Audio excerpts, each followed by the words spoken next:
The Boston Celtics have been a team that I have a love-hate relationship with, as they have constantly been in contention for a championship in the last 5 years. Since the rise of Tatum and Brown since 2020, they have both become some of the best players in the league, with Tatum being a player that is in talks of being a top 5 player, and Jaylen Brown being one of the best two-man players in the league and being an all-star caliber player. The Celtics have been the best team in the East this season, and they look like favorites to win the title once again. And so far, I must say that this year has been impressive. Tatum is proving once again he is a superstar in the NBA and is definitely looking for redemption. Jaylen Brown has been great as well, considering that last year he was getting so much hate after what happened in the Heat series, and it looks like he is proving why he is worthy of that extension. Derek White has been a spark plug for the team, and he is having the best season of his career. And although I think the All-Star claims are a little outrageous, the man has been great for the Celtics, and he has been one of the most underrated players this season. And Jrue Holiday has been a solid replacement for Marcus Smart as the defensive guard,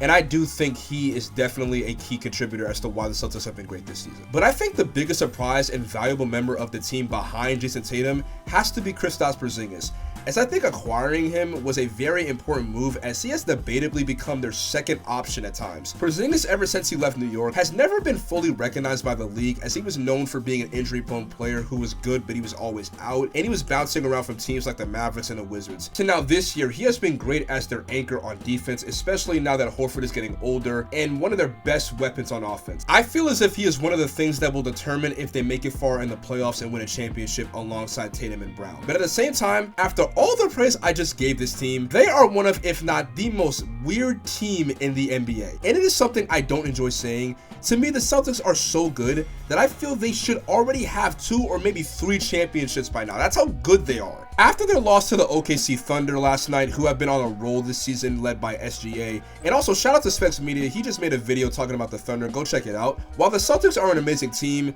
they might also be the most inconsistent team in the league. But the Celtics definitely have issues that they still have not been able to fix, and it has been years since they have been having these problems. And it is just so annoying to see a team that has been running into the same problems and they just refuse to fix them. And this season has been no different. While the Boston Celtics are the best team in the Eastern Conference, and they are a team that I definitely would expect to make it to the finals, they are not a team that I fully trust in the playoffs. The Milwaukee Bucks and the 76ers are a team that I would not be surprised if they make it to the finals.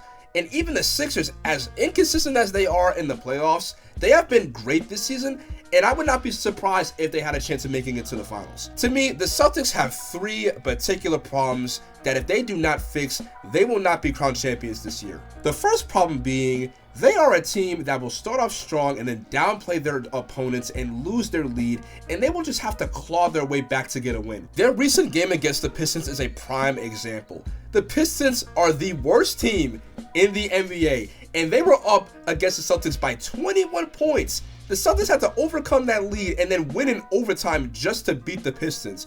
While yes, they won, they had no business being down to the worst team in the NBA. Another team that the Celtics definitely did not take seriously was the Golden State Warriors, because they were up by double digits and they blew their biggest lead to the Warriors, and then they went to overtime and they lost. That is another game where the Celtics were the flat-out better team, and they just did not take the team that they were playing seriously. And that's a major problem, because they did this in the playoffs last year. Last year in the playoffs, the Celtics almost went to 7 games against the Atlanta Hawks. They almost lost to the Sixers, and they went to 7 against the Heat. Now, granted, the Sixers and the Heat were great teams, but the Celtics, in my opinion, were the better team and shouldn't have been in those situations in the first place. Now, granted, we will never know what would have truly happened in Game 7 against the Heat because Tatum was injured, but they still had no business being down 3-0 in the first place. Their second biggest issue is their over-reliance on three-point shooting. They do it so much to the point where that is their only option, and it's basically have become a crutch to them. They have to get out of that habit if they want to win a championship, because the Celtics are the #1 ranked team in three-pointers attempted, but they are the 10th best team in three-point shooting. And Mazzulla has to make a game plan that doesn't have them resorting to the three, especially considering that Tatum, Brown, and Porzingis thrive off of driving to the basket. I have never seen a team that are so tall and able to get to the basket, but they still rely on three-pointers. The Celtics, while being one of the best offensive teams in the NBA, have got to stop relying too much on threes, because we have seen where that has costed them a chance at being titled NBA champions. Because in case if y'all forgot, let's go back in time to Game 4 of the 2022 NBA Finals. The Celtics, with this game, had a chance to go up 3-1 in the series and were in control for most of the game, and they were up in the 4th quarter. Then the Celtics, for the rest of the game, while also being in the bonus, mind you, almost all of their shots were 3-pointers, and they were in the bonus. And that unfortunately lost them the game, and that led to them losing the series because that made them lose all of their momentum against the Warriors. So to me, if the Celtics want to win a championship, they have to let go of this habit of them relying too much on 3-pointers. I'm not saying that they shouldn't resort to it, but don't let it be your only sense of offense, especially when you have players that are great at driving to the basket. And the last problem, and this is going to be a tough one because I like this guy so much, it's Jayson Tatum. This season, it feels like Tatum this year versus last year is a major difference. And you could attribute that to maybe Porzingis being there now and it's taking some shots away from Tatum or not. But Tatum, in my opinion, has a lot to prove this year. I have gone on record multiple times saying that Tatum is one of the most talented players in the league. I think that he is a top 10 player. I think that he is worthy of being in the top 5. And do I think he is a superstar? I think he is worthy of being called a superstar. But there are things holding him back, and there are things that prevent him from being in those conversations.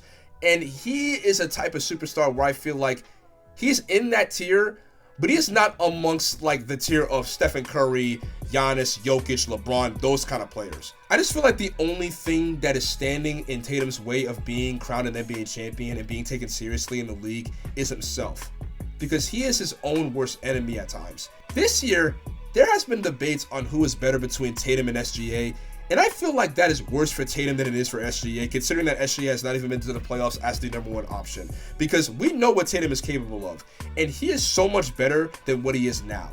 In the playoffs, we have seen Tatum go from the best player on the team to them being very inconsistent and at times detrimental to the team. His shot selection can be very suspect at times, as his pull-up shots are pretty bad. And it feels like he is trying to mirror that of Kobe Bryant rather than being his own player. And I feel like that is what Tatum needs to do for his game instead of trying so hard to be like someone else. Hopefully this year, Tatum can prove to me why he is that guy and finally lead his team to the finals, as they are a heavy favorite. The Celtics have a lot of expectations this year, and I do not want them to lose this year, because if they don't win, there is going to be a change of scenery for some players. That is all I'm going to say, because they are definitely going to have to make changes, considering that this is their 6th attempt at trying to compete for a title, and they have gone over 6. Like, this is now or never for this team. But at the same time, it is still early in the season. It is definitely too early to tell who is going to win the championship. But I do think that the Celtics have to make some changes if they want to be a champion this year. But until then, we will see what happens in April. I hope you guys enjoyed the video, and as always, NBA Nerd out. Regard for human life. I want to go higher. It's over to Ron Lowe. Ariza dropped down. Kobe. The lob.